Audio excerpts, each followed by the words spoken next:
It has been revealed that almost half of maternity wards are offering substandard care. I'm going to read into this more from Byline Times, you guys. Let's go.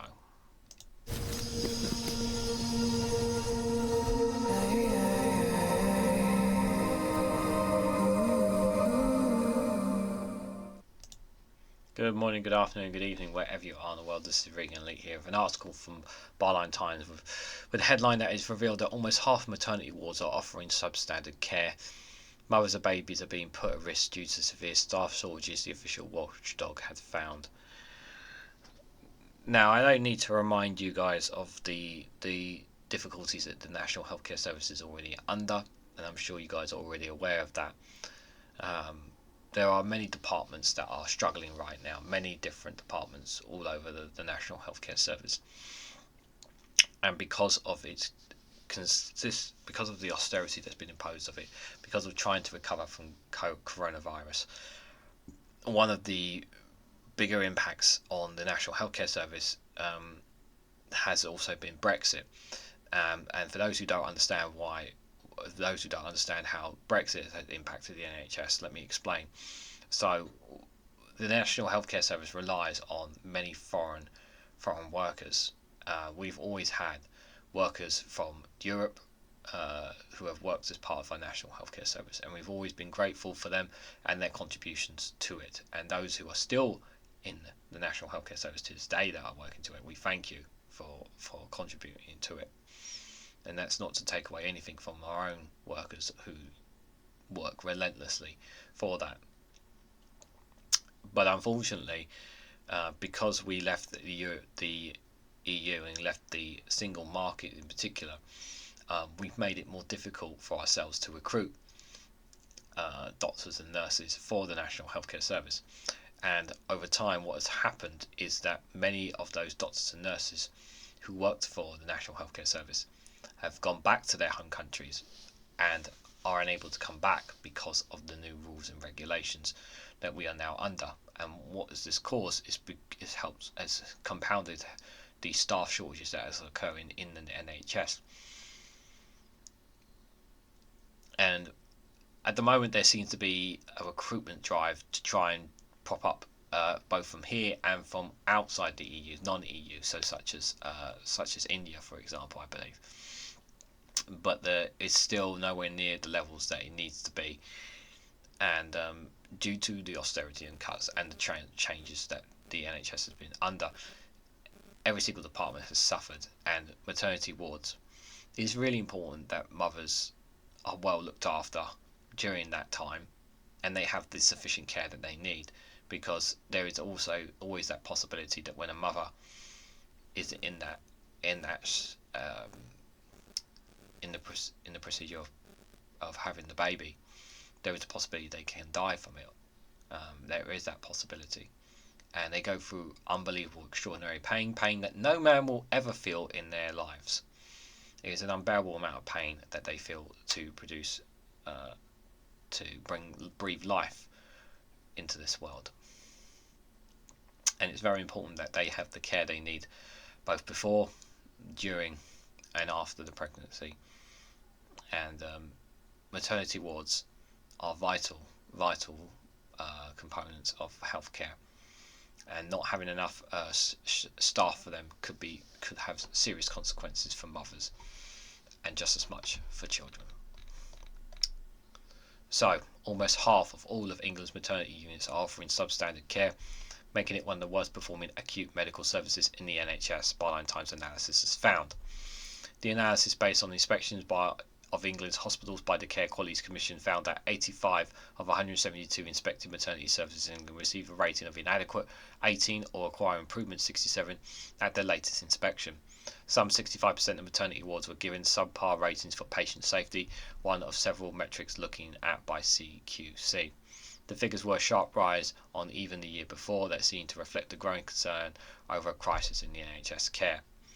The finding comes after the health regulator had been focused inspection programme of maternity wards last year after a government review into Shropshire maternity scandal, in which saw 300 babies left dead or brain damaged by shoddy care.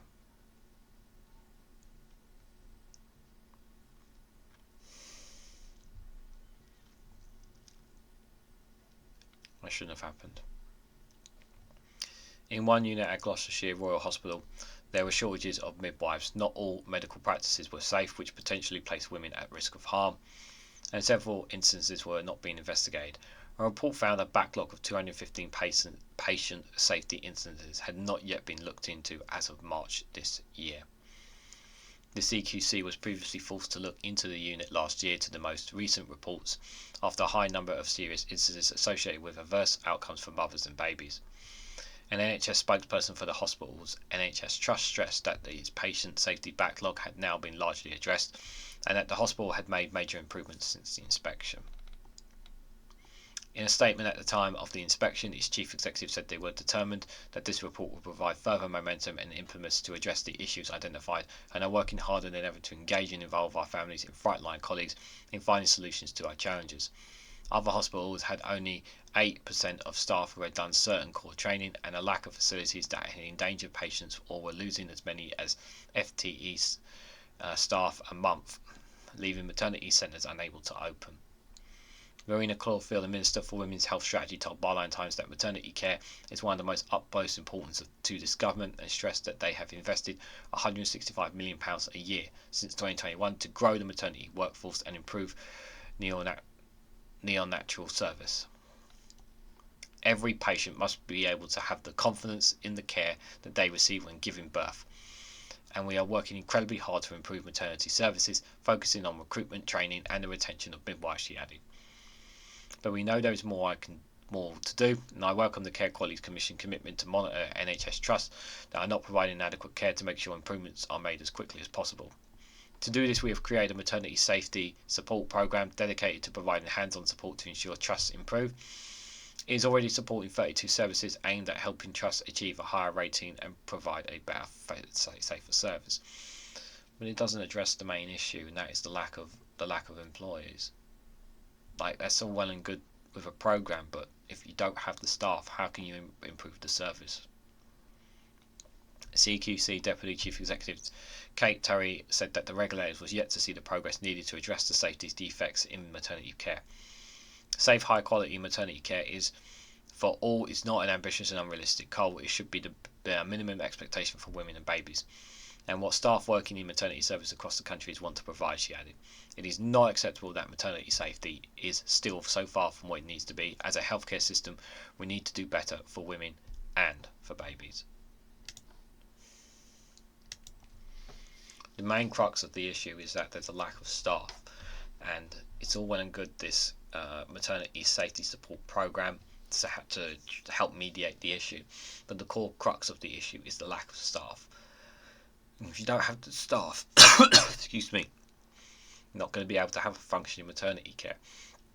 And this is going to be the same thing in other departments in the health NHS as it continues to get more and more stretched, because that's what's happening. It's getting more and more stretched, and I am concerned about the well-being of mothers out there, and I just hope that perhaps this will be addressed will be addressed and the government will get a grip on it. But with all due respect, I don't really have much hope with this current government in its handling on anything, let alone something as serious as this, because it is a serious issue and it needs to be addressed.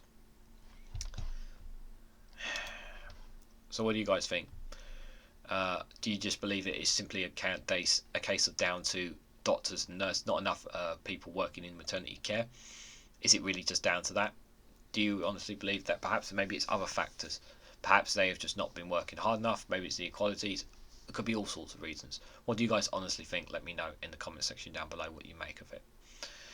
Thank you very much for watching. Hit the like button if you can. Share this across social media. Hit that bell notification icon so you'll be notified when I upload another video. And if you want to financially support me, you can do so by buying me a coffee or joining me on Patreon. Thanks again for watching. I hope to catch you all very, very soon.